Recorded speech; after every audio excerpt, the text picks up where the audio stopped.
Maswerteng gabi po mga ka-STL. Narito na po ang resulta ng STL Batangas para sa araw na to, 3rd draw, November 10, 2024. Araw ng linggo, naway ang mga natayan niyo pong mga numero kanina ay manalo nawa ngayong gabing ito, 8:30 PM. Kaya kunin niyo na po ang inyong mga tickets. Narito na po ang resulta.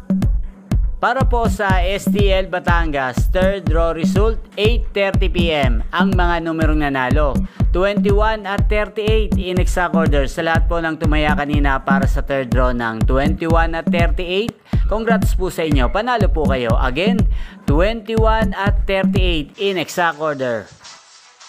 At shoutout po natin ngayong gabing ito si Kuya Iko ng Batangas. Shoutout sa iyo, Kuya Iko ng Batangas. Naway, swertihin ka na rin ngayong gabi sa STL Batangas.